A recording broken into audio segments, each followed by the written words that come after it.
Hello student, कैसे आप लोग। आज मैं आप लोग को पढ़ाऊंगा क्लास 12 जीव विज्ञान का एक टॉपिक है जिसका नाम है फीमेल मैमरी ग्लैंड। कहने का मतलब है जो महिला में स्तन ग्रंथि होती है वो स्तन ग्रंथि क्या है उसके बारे में हम डिटेल में जानकारी लेंगे। यहाँ पे आप देखिए तो महिलाओं की जो स्तन ग्रंथियां होती है उन स्तन ग्रंथियों का हमने फिगर बना दिया है। अगर हम बात करें स्तन ग्रंथि की तो देखिए, अगर यहाँ पे देखिए फिगर को पहले हम देख लेते हैं बहुत ध्यानपूर्वक। ये जो है इस संरचना को कहा जाता है क्या, रिब्स, मतलब पसलियों पसलियों से जुड़े होती है का स्तन ग्रंथियां। महिलाओं की स्तन ग्रंथि जो होती है किससे जुड़ी होती है, पसलियों से। उसमें मैक्सिमम ज्यादातर इसमें क्या पाया जाता है, वसा मतलब फैट पाया जाता है, इसीलिए वो आगे की ओर उभरा हुआ होता है। फिर अगर हम बात करें, अब आइए देखते हैं, तो उसके बाद लिखा है कुपिका दुग्ध पालिका पाई जाती है। पालिका मतलब एक ठो बहुत बड़ा सा कोई भाग पाया जाता है, पाली जिसको कहा जाता है।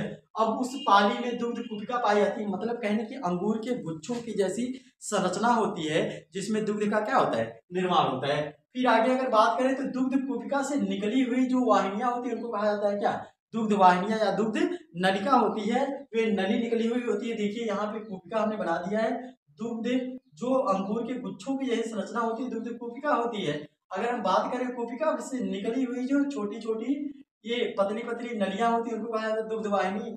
अगर हम बात करें ये जो नलियां हैं, ये नली एक जगहों पे आके मिलेंगी, बहुत सारी नलियां हैं क्योंकि अंगूर के गुच्छों की जो है संरचना बहुत सारी होती है। उनसे एक एक नली अगर निकलेगी तो बहुत सारी नलियां निकल जाएंगी, तो वो एक एक नली मिलकर बहुत सारी मोटी नलियों का निर्माण करती हैं जिसका नाम होता है क्या, दुग्ध तुम्बिका। मतलब कहने का जो फूला हुआ भाग होता है नलियों में से जो बहुत सारी नली मिलके एक मोटी सी नली का निर्माण करते हैं उसका नाम होता है क्या, दुग्ध तुम्बिका। और दुग्ध तुम्बिका से 15 से 20 पतली पतली नलिकाएं निकलती हैं जिसको कहा जाता है दुग्ध नाल। अब इस दुग्ध नाल से क्या, दुग्ध नाल से मिल्क का स्राव बाहर की ओर होता है। समझ में ना। अब देखिए इतना जो भाग है, ये जो भाग है संरचना, इस संरचना का नाम होता है क्या, निप्पल, या तो इसको कहा जाता है क्या, चूचक। अगर हम बात करें निप्पल के चारों ओर ब्लैक सा भाग होता है, उस ब्लैक से भाग का नाम होता है क्या, स्तन परिवेश, या तो इसको कहा जाता है एरियोला। आइए हम इसको जरा पढ़ते हैं, जो लिखा हुआ है इस पॉइंट को आप लोग ध्यान पूर्वक देखिए क्योंकि ये बहुत ही इंपॉर्टेंट क्वेश्चन है क्लास 12th एंड 10th के, 10th वाले बच्चों के लिए। तो इसमें देखिए लिखा है नर एवं मादा। कहने का मतलब नर मतलब पुरुष, मादा मतलब महिला।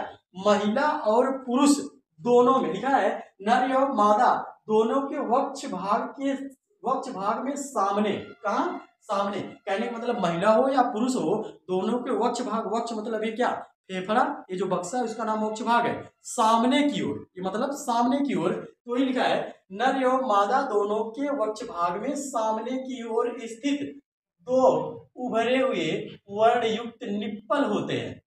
कहने का मतलब है मेल हो या फीमेल हो, महिला हो या पुरुष हो, दोनों में उसके सामने की ओर दो उभरे हुए क्या, निप्पल दिखाई देते हैं। लिखा है निप्पल उपस्थित होते हैं।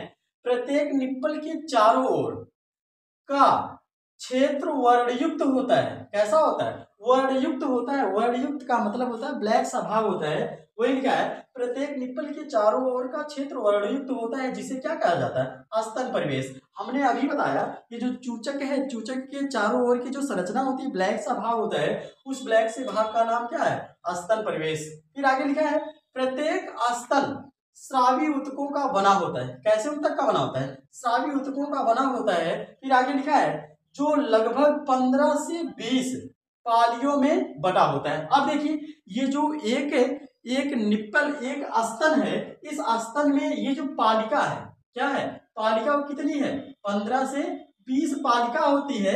इस 15 से 20 पालिका में वो क्या होता है, पूरा स्तन बना होता है। अब देखिए लिखा है 15 से 20 पालिका में बटा होता है। प्रत्येक पालिका में कई छोटी छोटी दुग्ध कुपिकाएं दिखाई देती हैं। तो देखिए भैया यहाँ पे ये पालिका वाला भाग है, इस पालिका वाले भाग में ये दुग्ध कुपिकाएं, मतलब हमने बताया अंगूर के गुच्छों की जैसी संरचनाएं दिखाई देती हैं जिसका नाम होता है क्या, दुग्ध कुपिकाएं पाई जाती हैं। आगे क्या है, प्रत्येक पालिका में दुग्ध स्तन ग्रंथियां होती हैं। फिर स्तन ग्रंथियां, इसका पूरा नाम है क्या, स्तन ग्रंथियां होती हैं। फिर बात करें जिन्हें दुग्ध कुपिका कहते हैं, मतलब यही जो अंगूर के गुच्छों जैसी संरचना है।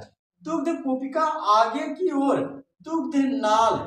अब देखिए ये जो दुग्ध कुपिका है ये नली बनाती हुई कहाँ, बाहर की ओर चूचक के पास निकलती है जिसका नाम होता है क्या, दुग्ध नाल का निर्माण करती है। अब देखिए लिखा है जो लगभग 15 से 20 होती हैं। कहने का मतलब ये जो चूचक वाला भाग होता है उसमें से ये जो नली निकली हुई है, उभरा हुआ जो भाग है, इसमें से जो नलियां हैं कितनी हैं?